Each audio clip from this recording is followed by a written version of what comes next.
यहाँ सती युग में लकड़ी पत्थर बोलने के ज़माने में 9 दिन 9 रात के ज़माने में ये पहाड़ काटने का प्रोग्राम बनाया उन्होंने। ये काटा हुआ दिखाई दे रहा है। बताते हैं कि हनुमान जी जब लेके जा रहे थे तो एक टुकड़ा गिर गया था इधर इस गांव में।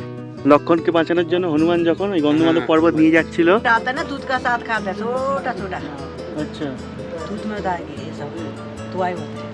एक तो दाम कितना इतना 500 रुपया।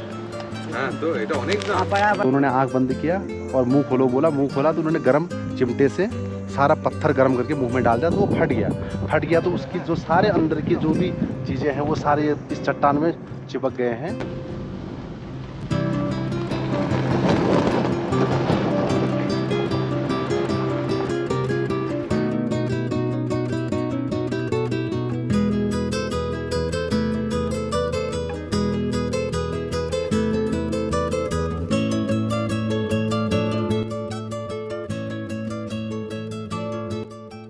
হিমালয়ের কোলে উত্তরাখণ্ডের পিথোরাগড় জেলার একদম শেষ প্রান্তে রয়েছে ভারতবর্ষের এক অন্যতম প্রাচীন ও সুন্দর ভ্যালি দার্মা ভ্যালি, যাকে অবিরাম স্নান করিয়ে যায় দার্মা ইয়াংতি বা ধৌলি গঙ্গা। পরনে যার রাং সংস্কৃতি আর মাথায় মুকুটের মতো বিরাজমান পঞ্চচুল্লি। প্রায় 10-12টা গ্রাম নিয়ে গঠিত এই দার্মা ভ্যালির ঐশ্বর্য যেমন ঝর্ণা বুগিয়ালের মেলবন্ধন, তেমনি আভিজাত্য হল তার প্রাচীনত্ব। মহাভারতের মহাপ্রস্থান পর্বে খোঁজ পাওয়া যায় এই দার্মা ভ্যালি। কথিত আছে মহাপ্রস্থান পর্বে পঞ্চপাণ্ডব এই দার্মা ভ্যালিতে থাকেন এবং পঞ্চচুল্লিতে শেষবারের মতো তাদের খাবার রান্না করে স্বর্গের পথে যাত্রা করেন। এছাড়াও এই দার্মা ভ্যালিতে রয়েছে নাগলিং, সেলা প্রভৃতি বহু গ্রাম, যাদের সাথে আমাদের বহু হিন্দু পুরাণ খুব ওতপ্রোতভাবে জড়িত। আগের পর্বে আপনারা দেখেছেন পঞ্চচুল্লির সূর্যোদয়ের সেই ব্রহ্ম মুহূর্ত, আর এই এপিসোডে থাকবে দার্মা ভ্যালির পৌরাণিক কাহিনী আর সাথে আমাদের ধারচুলা পৌঁছানোর গল্প। তবে সকলকে একটাই অনুরোধ, ভিডিওটি ভালো লাগলে লাইক, কমেন্ট ও শেয়ার করবেন। চ্যানেলে নতুন হলে প্লিজ সাবস্ক্রাইব করবেন। তাহলে দেরি না করে শুরু করা যাক আজকের ব্লগ। সবার আগে আমি আপনাদের হোস্ট অভি, আর সবাইকে জানাই ওয়েলকাম টু মাই চ্যানেল অভি ও অভিযাত্রী। এখন বাজে প্রায় সকাল 8টা। আমরা নিয়ে ফেলেছি হাতে ব্রেকফাস্ট। পেছনে আমার পঞ্চচুল্লি, সামনে রোদ পড়েছে। রোদ ও ঠান্ডা হাওয়ার যুগলবন্দিতে পঞ্চচুল্লিকে সামনে রেখে সেরে নিই সেদিনের ব্রেকফাস্ট। তারপর লাগেজপত্র গাড়িতে তুলে শেষবারের মতো হাত মিলিয়ে নিই এনডি ভাইয়ের সাথে। এনডি হোমস্টের রুম ও রেট আমি বলে রেখেছি 6th এপিসোডে। কন্ট্যাক্ট ডিটেলস দেওয়া রইল ডেসক্রিপশন বক্সে। শেষবারের মতো পঞ্চচুল্লিকে বিদায় জানিয়ে, দান্তু ভ্যালিকে বিদায় জানিয়ে আমরা গাড়িতে উঠব, তারপর রওনা দেব ধারচুলার পথে। আমরা দান্তুগ্রাম থেকে রওনা দিলাম, আর এই আমাদের সাথে রয়েছে পঞ্চচুল্লি। ওই সামনে বয়ে আসছে নেওলা ইয়াংতি নদী। ওই ইয়াংতির ব্রিজ ক্রস করে যে পথ দিয়ে আমরা কালকে রাত্রিবেলা এসেছি সেই পথ দিয়েই ফিরে যাচ্ছি। এখন আজকে চলে যাব পুরো ধারচুলা। এবার দেখা যাক কতক্ষণে কি পৌঁছায়।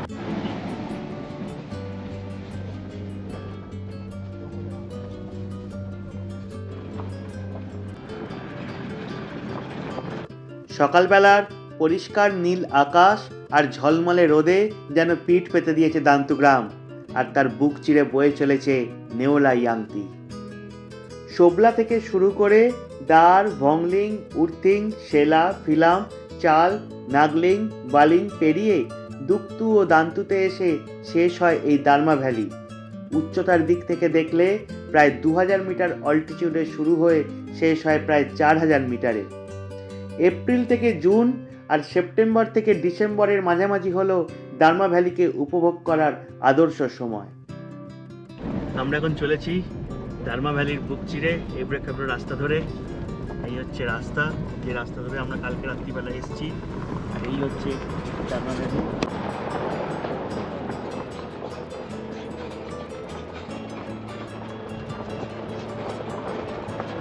गाँव वालों की तबीयत खराब होती ना, उस पत्थर का जो घास होता है उसको ऐसा रस निकाल देता है, रस निकाल के पी देता है तो 2-3 घंटे में सही हो जाता है। अभी दिखाता हूँ पत्थर का जो डिजाइन है ना, मतलब ऐसा लग रहा है जैसे किसी इंसान ने बनाया है, ऐसा पत्थर है। टुकड़ा गिर गया था, मतलब चलते चलते टुकड़ा। ये वाला ही है, यही वाला ना? ये वाला ही है। बताते हैं कि हनुमान जी जब लेके जा रहे थे तो एक टुकड़ा गिर गया था इधर इस गांव में। দুক্তু গ্রাম পেরিয়ে কিছু দূর আসার পরেই মতিভাই দেখালো সেই পাথর। মনে করা হয় এই পাথর হলো গন্ধমাদক পর্বতের এক টুকরো, অর্থাৎ রামায়ণে লক্ষ্মণকে বাঁচানোর জন্য হনুমানজি যখন সঞ্জীবনী বুটি বুঝতে না পেরে পুরো গন্ধমাদক পর্বতটাই তুলে নিয়ে যাচ্ছিলেন, তখন সেই পাহাড়ের থেকেই এক পাথরের টুকরো পড়ে যায় এই অঞ্চলে। আর এটাই হলো সেই পাথর। এখানকার মানুষজনের যে কোনো রকমের শরীর খারাপের প্রধান ওষুধ হলো এই পাথরে জন্মানো ঘাস পাতা বাটা রস। এমনকি এখানকার মানুষজন এই পাথরকে দেবতার মতন পুজোও করেন, তাই এই পাথরের ওপর কেউ চড়েন না বা কাউকে চড়তে দেন না।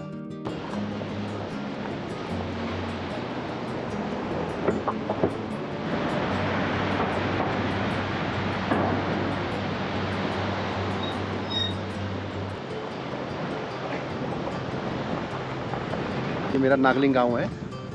ये जो आपको ये चट्टान में जो दिख रहे जितने भी ये डिजाइन दिख रहा है आपको, ये बताते हैं कि कल्या लोहार का एक यहाँ पे मशीन लगता था, लोहार, जो मशीन को काट मतलब काम करके उस चीज़ को अपना जीवन यापन करता था। तो यहाँ पे इस जगह पे देखिए आप, मशीन लगा हुआ पीछे, ठीक सामने नीचे को लगा हुआ 2 मशीन लगा हुआ है, और बताते ये हथौड़ा है।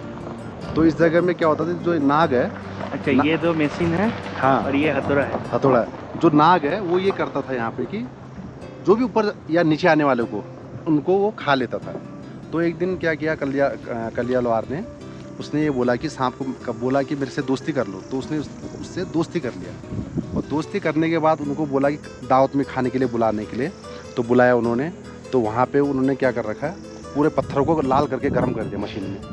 सारी मशीन जो पुरानी हाथ की मशीन होती है वो गर्म करने के बाद नाग को बोला कि तो आप आँख बंद कर लीजिए। तो उन्होंने आँख बंद किया और मुंह खोलो बोला, मुंह खोला तो उन्होंने गर्म चिमटे से सारा पत्थर गर्म करके मुंह में डाल दिया। तो वो फट गया। तो उसकी जो सारे अंदर की जो भी चीज़ें हैं वो सारे इस चट्टान में चिपक गए हैं। और वहीं से आपका ये पूरा जाके इसका जो सर जो बताते हैं वो कुटी गाँव में। अच्छा, ये यहाँ की ये कहानी है। उसके बाद जो भी इंसान ऊपर नीचे चलने लगा, अपना जीवन बढ़िया से यापन करने लग गया। तो कल्या लोहार जो है यहाँ पे, उन्होंने उनके साथ जीत हासिल करके तो सब जीवन यापना बढ़िया से सबका ठीक ठाक चलता है इधर पे। তো এই হচ্ছে নাগলিং গ্রাম, আর মতিভাই হচ্ছে নাগলিং গ্রামেরই লোক। এই রেখাগুলো আছে পাথরের গায়ে, এগুলোকে ধরা হচ্ছে সাপের দাগ। পাহাড়ের পেছনে হচ্ছে কুটি গ্রাম, এই কুটি গ্রামের পেছনে বলা হয় সাপের মাথাটা রয়েছে, আর ধরটা রয়েছে এই নাগলিং গ্রামে। আর এই হচ্ছে নাগলিং গ্রামের গল্প।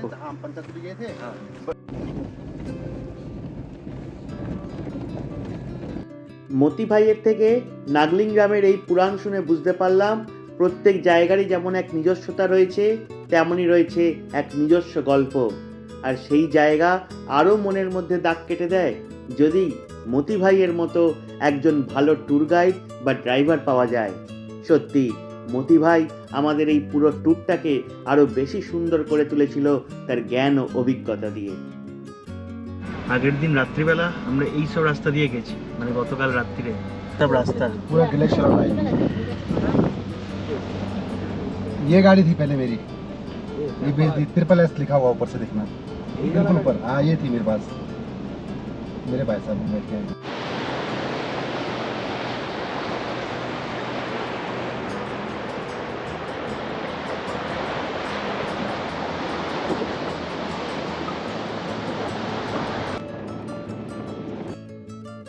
দান্তু থেকে দুক্তু এসে প্রায় 3-4 কিলোমিটার পেরোলে পরে নাগলিং গ্রাম। সেখান থেকে আরও 6 কিলোমিটার পেরিয়ে এসে পড়ল শেলা গ্রাম। কথিত আছে একটা সময় এই শেলা গ্রামে রোদ্দুর আসতো না। ওখানেরই এক স্থানীয় লোকের কাছে শুনেছিলাম সেই শেলা গ্রামের বাসিন্দাদের গ্রামে রোদ্দুর নিয়ে আসার গল্প। ये हमारे मामू सेला के, ये क्या है ये करेला। करेला। इसका सब्जी बनता है, मीठा वाला करेला ये। मीठा वाला करेला। अब ऐसे भी खा सकते हो, हाँ मीठा होता है। खाइए। ऐसा इधर से ले। আমি খেয়েছি এটা खाओ ना खाओ। এটা তরকারি হয় अभी तोड़ के ला रहे हो। बढ़िया होता है यहाँ तो ऐसा चीज है, देखो थोड़ा सा। आइए आइए। মিষ্টি। যা যা যা आओ। যা। আমি এখন দাঁড়িয়ে আছি সেলাগ্রাম। এই সেলাগ্রামে একটা খুব সুন্দর গল্প আছে। हाँ, हम ग्राम सभा सेला के रहने वाले हैं। हमारे यहाँ सेला का मतलब छाया, छाया का मतलब शेल, इसलिए सेल होने की वजह से सेला का नाम जो सेला रखा गया है। यहाँ सती युग में लकड़ी पत्थर बोलने के ज़माने में 9 दिन 9 रात के ज़माने में ये पहाड़ काटने का प्रोग्राम बनाया उन्होंने। ये काटा हुआ दिखाई दे रहा है, दिखाई दे रहा है ना, ये वाला। ये वाला गैप है ना। तो उस समय 9 दिन 9 रात में ये प्रोग्राम कब हुआ इनका, रात को। उन्होंने ये शर्त रखा, मुर्गा नहीं बोलने से पहले हम इस पहाड़ को काटेंगे तो जीत जाएंगे, मुर्गा बोला तो हार जाएंगे। तो ये काटना शुरू किया इन्होंने, यहाँ से काटा, ऊपर काटा, ऊपर काटा, काटते काटते सुबह मुर्गा 4 बजे मुर्गा भूल गया तो हार गया, हार गया तो ये छूट गया। ये वो कहानी है। अभी लकड़ी का सीढ़ी है, अच्छा ऐसा बजाओगे तो लोहे की तरह आवाज़ आती है उसकी, अच्छा। और उसकी लकड़ी का कील है, संबल पकड़ने वाला, वो बीच गैप नहीं है, हाँ। उसके थोड़ा नीचे तक जा सकते हैं आप। अच्छा। यहाँ ऐसा है। और इस नाले में सोने का लोटिया है, यहाँ से नहीं दिखाई देता है, सोने का लोटी है। सोने का लोटिया ऐसे चट्टान में है, और चांदी से बांध रखा है चट्टान में, वो कोई नहीं निकाल नहीं सकता है। निकालने के लिए जो जाएंगे तो वापस नहीं आ सकता है, सती युग का है। और इससे आगे आप बढ़ेंगे, 5 बाई 5 का 2 कुर्सी है, पत्थर का, बहुत भारी बना हुआ है, आप आराम से बैठ सकते हैं, इतना बड़ा कुर्सी है। परंतु उसके ऊपर कोई नहीं बैठते हैं, बैठने से कमर में दर्द होता है बोलते हैं। तो हम लोग क्या करते हैं, उसका पूजा करते हैं, उसी का। 36 नाला पानी है यहाँ, दान का लूटा है, जो आप नीचे दान काट के लूटा बनाते हैं ना, तो ऐसे चट्टान में लूटा भी है, आप आराम से देख सकते हैं। वो मंदिर किसका? ये मंदिर उसका है, भगवती देवी का, माँ दुर्गा देवी का है, वो भगवती है। बाकी यहाँ का जो है ये इसकी बेटी है। जब भी आएंगे आपको और हम बता देंगे। नाम मेरा नाम देव सिंह सेलाल है, मेरा दुकान है यहाँ। जब कभी भी आइए आप, रहने का स्वागत आपके लिए 24 घंटा खुला रहता है। धन्यवाद। जो भी स्वागत है बता देना। अच्छा, आप रहने वाले कहाँ के हुए? वेस्ट बेंगल, कलकाता। अच्छा अच्छा। দারমাইয়াংতি নদীর তীরে অবস্থিত এই দারমা ভ্যালি হলো রাং সংস্কৃতির আঁতুর ঘর। একটা সময় ছিল যখন এখানকার মানুষজন তিব্বতের সাথে বাণিজ্যে লিপ্ত ছিল। তিব্বতের টাকলাকোট ছিল সেই প্রাচীন বাণিজ্য পথের এক বিশেষ ক্ষেত্র। সেখানেই আমদানি রপ্তানি হতো এক দেশের জিনিসের সাথে অন্য দেশের জিনিসপত্রের। তবে এখন এই দারমা ভ্যালির রাং সংস্কৃতির মানুষজন জীবিকা তথা বিভিন্ন কারণে ধীরে ধীরে ছড়িয়ে পড়েছে উত্তরাখণ্ডের বিভিন্ন জায়গায়। প্রাচীন এই দারমা ভ্যালিতে ধীরে ধীরে কমে যাচ্ছে জনপদ। মতি ভাইয়ের সাথে সেই আলোচনা করতে করতেই আমরা এসে পৌঁছালাম উর্থিং গ্রাম। और यहाँ का मूली देखो, ये मूलो, और ये क्या है? ये मूली इसके सुखाने के बाद इसका भी सब्जी बनता है। सुखा मूली, এটা হচ্ছে ধূপ। सादा वाला राजमा ये रहता रहेगा? हाँ, ये आप ले जा सकते हो घर। চেয়ারের এইগুলো দেখুন, কভারগুলো অরিজিনাল ভেড়ার লোমের একদম, थोड़ा सा ऑयल लिया, বসে হেভি আরাম। এইটা দেখুন, এইটা দেখুন, तो देर तक रुकेगा। কিরা জড়িবুটি। दवाई हुआ दवाई। ये दूध का साथ खाना हुआ, दूध का साथ। ও দুধটা সাথে এই কিরাগুলো তো হয়। हाँ कीड़ा, ये कीड़ा जैसे होता है। ये नीचे जमीन में कीड़ा होता है, ऊपर आते में ये झरी होता है। ये आते तो लकड़ी वो बन जाते हैं। दवाई थोड़ा सा रोशन हमको ऐसे दीजिए। ऐसे दे दिए रोशन बाहर जी के बाहर। इसमें क्या होता है? दवाई होता है, दूध में डालता है ना, दूध का साथ खाता है, छोटा छोटा अच्छा, दूध में डाल के ये सब दवाई होता है। एक तो दाम कितना है? इतना 500 रुपया। হ্যাঁ তো এটা অনেক দাম। हाँ, बड़ा बड़ा छान के लेगा, छोटा 400 500 300 ऐसे।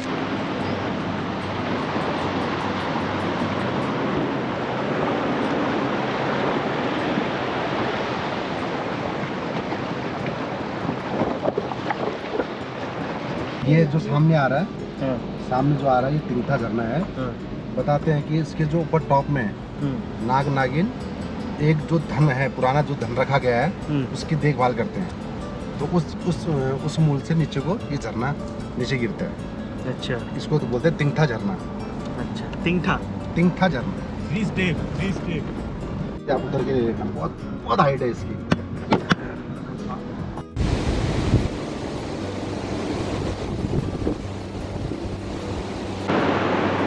ये तिंगठा फॉल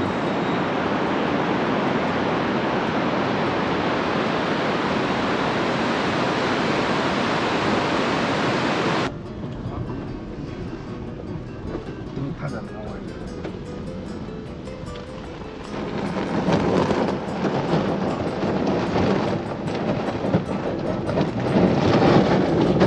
गाड़ी धुले दिला मोती भाई खाली आगे से मारती।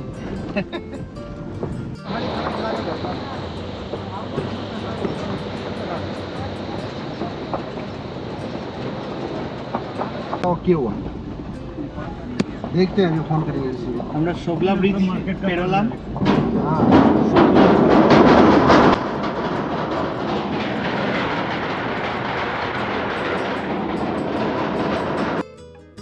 শোভলা ব্রিজ পেরোনোর সাথে সাথে আমরা দারমা ভ্যালিকেও ছেড়ে চললাম। ছোট বড় কত বুগিয়াল, নাম না জানা কত ঝর্ণা, দারমা নদীর অবিরাম বয়ে চলা আর পঞ্চচল্লির এক অমোঘ হাতছানি, এই সব কিছু নিয়ে দারমা ভ্যালি বারবার মন কেড়ে নেয় যে কোনো ভ্রমণপ্রেমী মানুষের। গাড়িতে চলতে চলতে মাঝে মাঝেই মনে হচ্ছিল গাড়ি থামিয়ে কিছুক্ষণ চুপ করে বসে থাকি একটা বগিয়ালে। বারবার মন প্রশ্ন করছিল আর একটা দিন কি সত্যিই থাকা যেত না। কিন্তু এই পিছুটানকে ছাপিয়ে ভ্রমণের একটা বড় উদ্দেশ্য হলো সুস্থভাবে বাড়ি ফেরা। তাই দান্তু গ্রামে আমাদের 2 রাতের বুকিং থাকা সত্ত্বেও মায়ের ধুম জ্বর ও শরীর খারাপের কারণে আমরা 1 রাত কাটিয়েই নেমে আসি নিচের দিকে। এই এপিসোড এখানেই শেষ করলাম। পরের পর্বে থাকবে আমাদের বাকিটা পথ চলা আর ধারচুলায় কাটানো একটা সুন্দর বিকেলবেলা। ভিডিওটি ভালো লাগলে লাইক, কমেন্ট ও শেয়ার করবেন। চ্যানেলে নতুন হলে প্লিজ সাবস্ক্রাইব করবেন। তাহলে আজ এটুকুই, দেখা হচ্ছে পরের এপিসোডে। ভালো থাকবেন, সুস্থ থাকবেন। ধন্যবাদ।